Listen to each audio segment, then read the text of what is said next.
এক ভয়াবহ তথ্য আপনাদের সাথে শেয়ার করার জন্য বসছি। একটু খেয়াল করে শোনেন। আমাদের সমাজের যুবকদের বিশাল এক জামাত, শুধু যুবক বললে ভুল হবে, এখানে বৃদ্ধরাও রয়েছে, ছোট ছোট কচি কচি বাচ্চারাও রয়েছে, যাদের বয়স 12, 13, 15 এরকম। এই ধরনের বাচ্চারাও রয়েছে যারা অনলাইন জুয়ায় আসক্ত।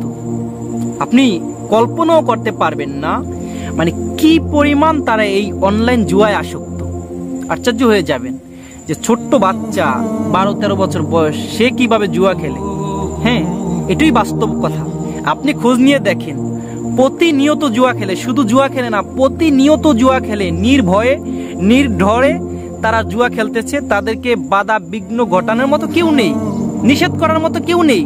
কেউ জানেও না, তাদের অভিভাবক, পিতা মাতা, দাদা দাদি কেউ জানে না যে তারা প্রতিনিয়ত জুয়া খেলে। আপনি খোঁজ নেন, আমি যাই না শুই না দেখা তারপর কথাগুলো বলতেছি। অত্যন্ত দুঃখজনক আর ভয়ঙ্কর তো বটেই, কারণ এরা এখনই যেভাবে প্রতিনিয়ত জুয়া খেলতে আছে, তাদের ভবিষ্যৎ কি হবে। তারা যে জুয়া খেলে তাদের আত্মীয় স্বজন কেউ জানে না, কিন্তু তারা অনলাইনে স্মার্টফোনের মাধ্যমে তারা প্রতিনিয়ত জুয়া খেলতেছে। এই জন্য কারা দায়ী? তাদেরকে ফিরানো যাবে না। তারা অনেকটা আসক্ত হয়ে পড়েছে। তারা 50 টাকা 100 টাকা যা পায় হাত খরচ, এগুলো নিয়ে ফোনে ভইরা জুয়া খেলে। আবার দেখা যায় তারা এই 50-100 টাকা দিয়ে 500-1000 টাকা ইনকামও করে। এই লোভ পেয়ে অনেকে আছে, তারা এটাকে প্রসার করতেছে, অনেক বড়ভাবে খেলতেছে। কেউ 2000, 3000, 5000 টাকা ইনভেস্ট করতেছে এবং টাকা কামাই করতেছে, আবার যাইতেছে। আবার অনেকে চুরিদারিও করা শুরু করেছে, কারণ যখন যায় তখন আর মাথা ঠিক থাকে না, আবার টাকা ভইরা তারা জুয়া খেলতে হবে, এরকম একটা পণ প্রতিজ্ঞা করে। এক্ষেত্রে চুরি করা লাগলে চুরিও করে। আমি অনেক তথ্য একাত্র কইরা তারপর এই কথাগুলো বলতেছি। এখন এই যে জুয়া খেলতেছে তাদেরকে কিন্তু ফিরানো যাচ্ছে না। কারণ কিভাবে ফিরাইবেন? এই জুয়া খেলার প্রচলন তো আগেও ছিল। তো আগের যে জুয়া খেলার পদ্ধতি ছিল সেটা একটু ব্যতিক্রম ছিল। কারণ আপনারা জানেন, আগে জুয়া খেলতে হইলে একের অধিক লোক একসাথে বসতে হইতো, একটা নিরিবিলি জায়গায় নির্জনে বসতে হইতো।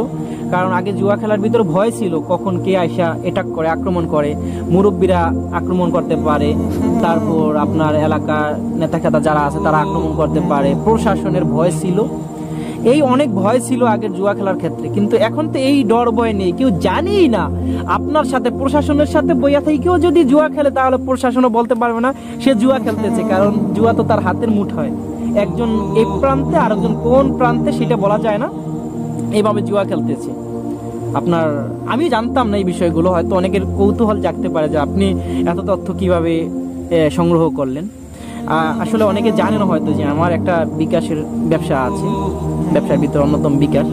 তো এই যেহেতু আমার দোকান আছে, আমার দোকানে বিকাশে টাকা ভরতে আসে ছেলে পেলে, ছোট ছোট বাচ্চারা দেখি যে যাদের টাকা ভরতে আসার কথা না, আবার টাকা উঠাইতে আসার কথা না, তারা স্মার্টফোন নিয়ে টাকা উঠাইতে আসে, আবার ভরতে আসে। দেখা যায় 200-500 টাকা ভরে, আবার 2000-3000 টাকা উঠায়।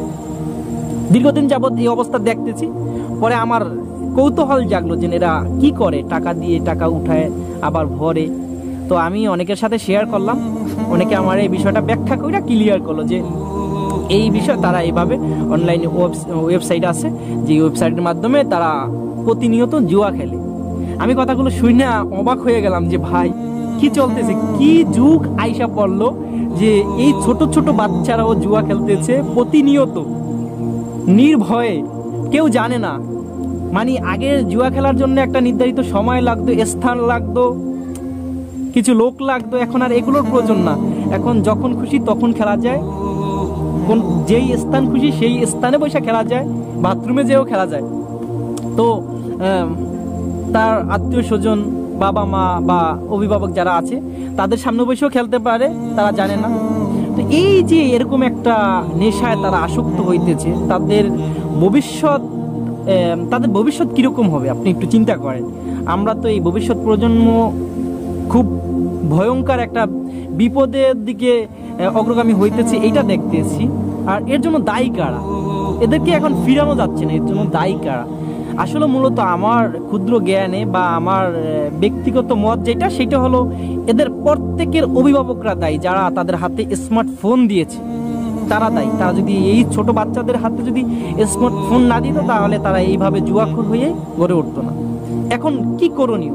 আমি যেটা বলবো সেটা হলো যে প্রত্যেক অভিভাবক যারা আছেন, গার্জিয়ান যারা আছেন, তারা সচেতন হন, তারা একটু খোঁজখবর নেন, দেখেন আপনার প্রিয় সন্তান কি করে, আপনার স্মার্টফোন দিয়ে তারা কি করতেছে, এগুলো একটু খোঁজখবর নেন। যদি এই জুয়ায় আসক্ত হয় তাহলে স্মার্টফোনটা নিয়ে যান। ভাবেই যদি তারা প্রতিনিয়ত জুয়া খেলতে থাকে তাহলে আপনার ভবিষ্যৎ খুবই ভয়ঙ্কর। কারণ এই জুয়া খেলা তারা এখন হয়তো 500, 1000, 2000, 5000 টাকা ইনকাম করতেছে একটা সময়। কারণ এই টাকাগুলো হারাম, এই টাকা দিয়ে কেউ কিছু করতে পারবে না, একটা সময় যাইবে শুধু।